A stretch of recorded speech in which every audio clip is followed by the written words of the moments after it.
آناف یہ کہتے ہیں کہ انہی کپڑوں میں، اسی وردی میں فوجی کو، سپاہی کو، مجاہد کو انہی کپڑوں میں بغیر غسل دیے اسی خون کے ساتھ جنازہ پڑھا جائے گا اور پھر اسے دفن کیا جائے گا۔ آناف کے نزدیک جنازہ ہے، امام شافعی جنازے کے قائل نہیں ہے۔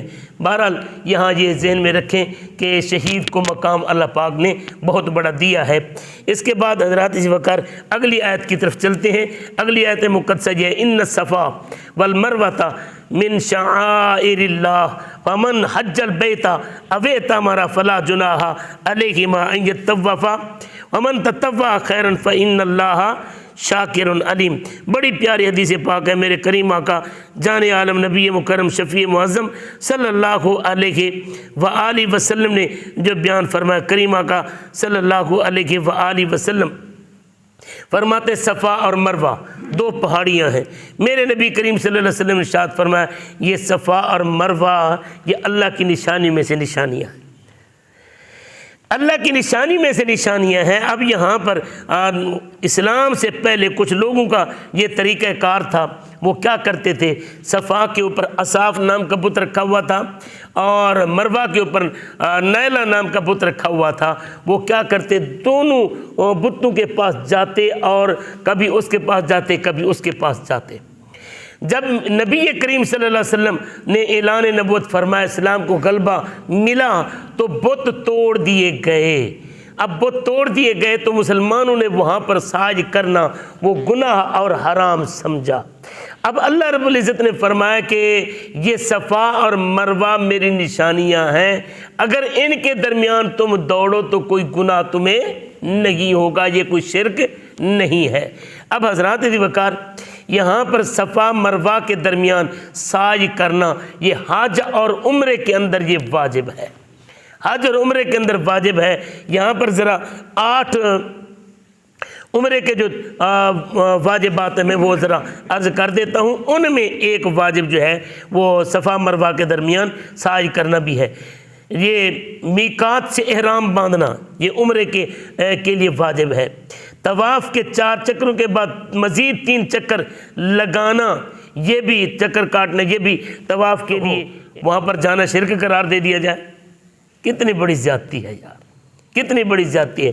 یہ آگے آئے گا انشاءاللہ، میں عرض کروں گا کہ مزارات کے اوپر جانا یہ نبی کریم صلی اللہ علیہ وسلم قبور کے اوپر جانا میرے نبی کریم صلی اللہ علیہ وسلم کی اور صحابہ کرام کی سنت مبارکہ ہے اور اس سے فائدہ ہوتا ہے۔ بہرحال یہ صفا مروہ کے ساج کا ذرا یہ طریقہ سن لیں۔ سب سے پہلے انسان جب یہ طواف کعبہ کر لیتا ہے اور نوافل جب پڑھ لیتا ہے مقام ابراہیم کے، تو سب سے پہلے صفا کی پہاڑی پر چڑھنا ہے۔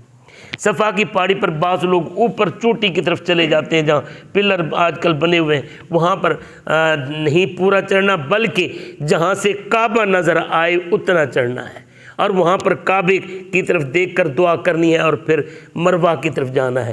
اگر مروہ سے آپ نے طواف شروع کیا، ساج شروع کیا تو آپ کا ساج صحیح نہیں ہوگا۔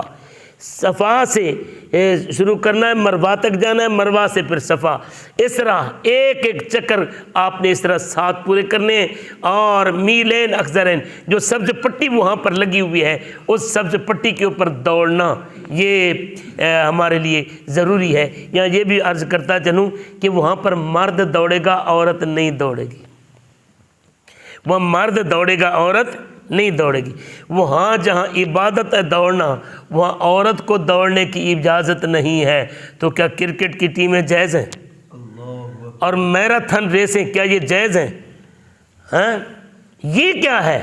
یہ سراسر اسلام کے خلاف ہے۔ اللہ پاک ہمیں سمجھنے اور دین کے اوپر عمل کرنے کی توفیق عطا فرمائے۔ حضرات جی وقار اس کے بعد تیسری آیت اور اس کے بعد میں گفتگو کو ختم کروں گا۔ اللہ پاک فرماتا ہے یا ایھا الذین آمنوا کلوا من طیبات ما رزقناکم واشکروا للہ ان کنتم ایاہ تعبدون۔ میرے پاک اللہ نے ارشاد فرمایا اے ایمان والو جو ہم نے تمہیں پاکیزہ رزق دیا ہے اسے کھاؤ، اللہ کا شکر کرو اگر تم اللہ کے بندے اور عبادت گزار ہو۔ انما حرم علیکم المیتۃ والدم ولحم الخنزیر وما اہل بہ لغیر اللہ۔ اب یہاں پر اللہ فرماتا ہے کہ تمہارے اوپر مردار حرام ہے اور خون حرام ہے، خنزیر کا گوشت حرام ہے، وما اہل بہ لغیر اللہ، اور جو اللہ کے علاوہ کسی غیر کے نام پر ذبح کیا جائے وہ بھی تمہارے لیے حرام ہے۔ فمن اضطر غیر باغ، اگر کوئی بندہ مجبور ہو جائے اور وہ حد سے نہ بڑھے تو اللہ فرماتا ہے فلا اسم علیہ، اس کے اوپر کوئی گناہ نہیں، ان اللہ غفور الرحیم، اللہ پاک بخشنے والا اور مہربان ہے۔ اب حضرات وقار یہاں پر چند چیزیں آپ کے لیے میرے لیے وہ قابل غور ہیں۔ وہ کون سی چیزیں ہیں؟ وہ سب سے پہلی بات تو یہ اللہ پاک نے فرمایا جو صاف ستھرا حلال ہے وہ تم کھاؤ اگر تم رب کے بندے ہو، اور پھر 4 چیزیں یہاں بیان فرمائیں وہ تمہارے لیے حرام ہیں۔ وہ کون سی؟ میتا، جو جانور ذبح کیے بغیر مر جائے اسے مردار کہتے ہیں، مردار کہتے ہیں، اس کا کھانا حرام ہے۔ جس جانور کو حلال ہوں اور پھر ان کو ذبح کرتے وقت اللہ کا نام لیا جائے ان کو حرام کہنا یہ درست نہیں ہے۔ اب جو جانور ذبح کیے بغیر مر جائے حلال بھی ہو تو وہ مردار ہے، اس کا کھانا حرام ہے۔ لیکن یہ ذہن میں رکھیں یہ جانور بکری مر جائے، گائے مر جائے، بھینس مر جائے، اس کے اگر یہ ذبح نہیں ہو سکتے مر جاتے ہیں، ان کی کھال اتار کر اس کا مشکیزہ بنانا، مسلح بنانا، استعمال کرنا یہ جائز ہے۔ ان کی ہڈیوں سے، ان کے سینگوں سے یا ان کی چمڑے سے نفع اٹھانا یہ حلال ہے۔ میرے نبی کریم صلی اللہ علیہ وسلم باہر تشریف لائے، حضرت میمونہ پاک ام المومنین رضی اللہ تعالی عنہ کی بکری مر گئی تھی، اٹھا کر باہر پھینکی گئی۔ میرے نبی کریم صلی اللہ علیہ وآلہ وسلم نے فرمایا کہ یہ اس کی کھال سے تم نے نفع کیوں نہیں اٹھایا؟ حالانکہ مردار تھی، مر گئی تھی۔ میرے نبی نے فرمایا اس کی کھال رنگنے کے بعد یا خشک کرنے کے بعد یہ کھال کیا ہو جاتی ہے؟ حلال ہو جاتی ہے۔ یہ ذہن میں رکھیں، اس کا کھانا حرام ہے، اس کا رنگنے کے بعد استعمال کرنا وہ حرام نہیں ہے۔ ایک بات تو یہ ہو گئی، مردار کس کو کہیں گے؟ جو ذبح کے بغیر مر جائے، اور وہ بھی جانور ذبح کے وقت اگر اللہ کے علاوہ کسی کا نام لو گے، بتوں کا نام، لات منات حب العزیٰ کا نام لے لو، یا کسی بھی نبی میں سے نبی کا نام لے لو، ولی میں سے ولی کا نام لے لو، وہ جانور حلال نہیں ہوگا، وہ بھی مردار کے ذمے میں کھاتے میں ہوگا۔ اب جانور حلال کون سا ہے؟ جب تم نے چھری چلانی چاہی نا اس وقت کہو بسم اللہ اللہ اکبر، اللہ کا نام لے لو، یہ تمہارے لیے حلال ہے۔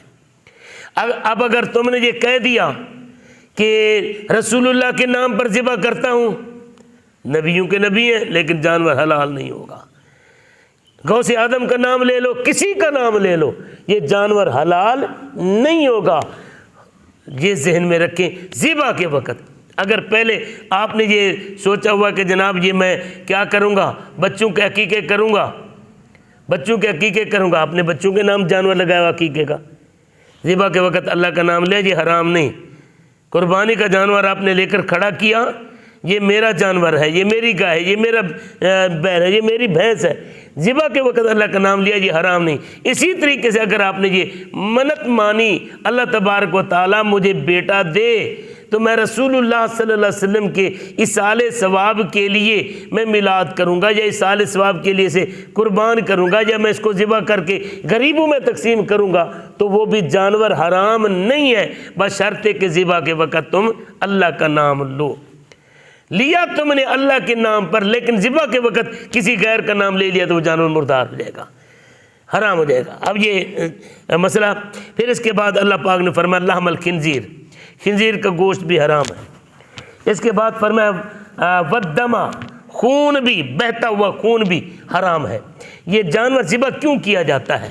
اس کی حکمت یہی ہے کہ یہ ان جانور کی رگوں میں جو خون چل رہا ہوتا ہے، بہہ رہا ہوتا ہے، اس کو نکالنا مقصود ہوتا ہے، اس کو نکالنا مقصود ہوتا ہے، اس لیے جانور ذبح کیا جاتا ہے۔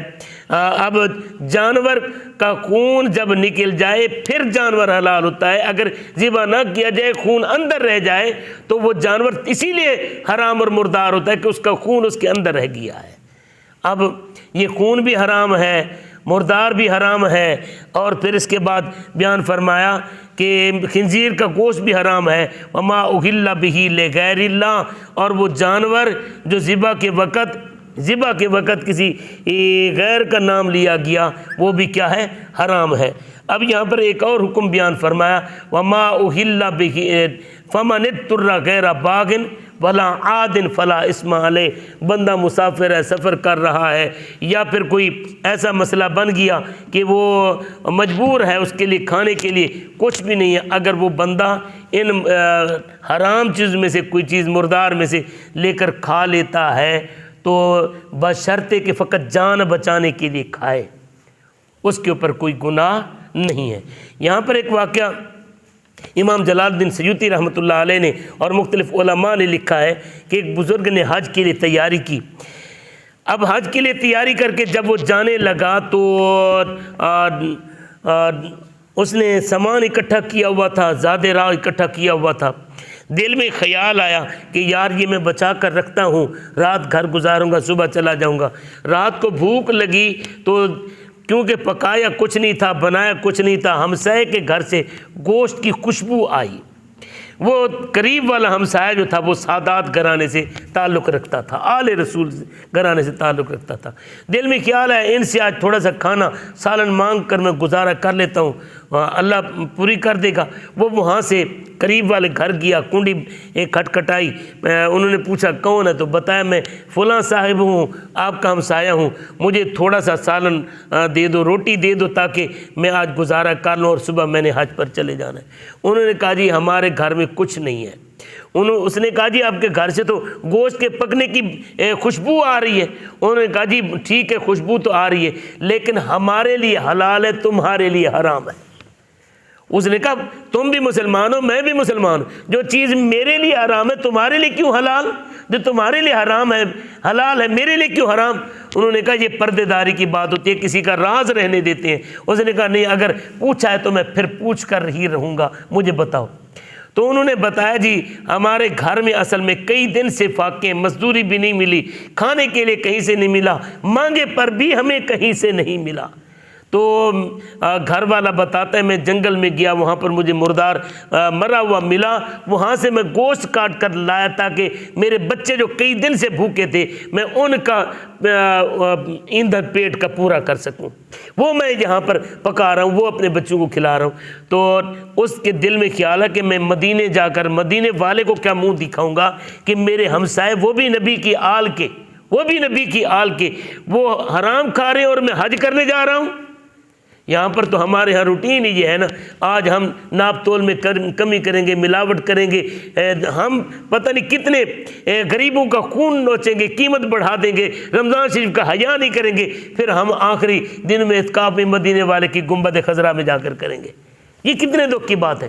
وہ گیا جتنا بھی اس نے حج کا زادرہ بنایا ہوا تھا اٹھایا اور لا کر اسے دے دیا اور معافی بھی مانگی، یار مجھے معاف کر دینا، مجھے پتہ نہیں تھا کہ تمہارے گھر میں فاقے ہیں۔ وہ حج پر نہیں گیا۔ اب اس کے ساتھی چلے گئے، جب وہاں سے واپس آئے نا تو ایک ایک کر کے اس کے گھر آئے اور شکایت کرنے لگے کہ یار کتنے دکھ کی بات ہے، ہمارے ساتھ گیا نہیں، ہم سے پہلے وہاں پہنچ گیا، ہم سے کون سی غلطی ہوئی کہ ہمارے ساتھ نہیں گیا؟ اس نے کہا یار میں تو وہاں گیا ہی نہیں، مجھے معاف کر دو۔ وہ کہنے لگے نہیں، ایک بھی آیا، دوسرے بھی آیا، تیسرا بھی آیا۔ آخر اس نے کہا یار وجہ کیا ہے، تم مجھے کیوں تنگ کرتے ہو جب میں گیا نہیں؟ تو انہوں نے کہا اللہ کی قسم ہم نے دیکھا ہے وہاں پر، ہم نے دیکھا وہاں پر آپ خانہ کعبے میں بھی ہم سے آگے تھے، مقام ابراہیم پر، حجر اسود کے بوسے پر، صفا مروہ پر، اور ہم نے مینا مزدلفہ عرفات میں تمہیں ہر جگہ پر دیکھا ہے، کون سی نیکی کی ہے؟ تو وہاں پر امام جلال الدین سیوطی نے لکھا ہے کہ ایک بندے نے خواب میں دیکھا دو فرشتے باتیں کر رہے ہیں کہ سب کے حج رب نے رد کر دے مگر اس کا حج قبول کر لیا ہے۔ اس سے پوچھنے آ گیا بتاؤ وجہ کیا ہے؟ اس نے کہا جی میں تو حج پر کیا نہیں پھر بھی بتا تو صحیح۔ تو اس نے کہا اگر رب نے میرا حج قبول کیا ہے تو اس کی وجہ یہ ہے کہ میں نے اپنے بھوکے ہمسائے کو کھانا کھلایا ہے، میں نے اس کی بھوک کو مٹھایا، حج کو چھوڑ دیا، اس کے فاقے کو میں نے ختم کیا ہے۔ اللہ پاک نے بغیر حج کیے مجھے حج مقبول کا ثواب عطا فرما دیا ہے۔ تو یہاں پر یہ ہمارے لیے یہ لمحہ فکریہ ہے کہ اگر ہم یہ کریں اور ہم ہمسایوں کا خیال کر لیں تو اللہ پاک ہمیں یہاں پر بھی حج کا ثواب عطا فرما دے گا۔ اللہ پاک ہمارے صغیرہ کبیرہ گناہ معاف فرمائے اور دین کو سمجھنے کی توفیق عطا فرمائے۔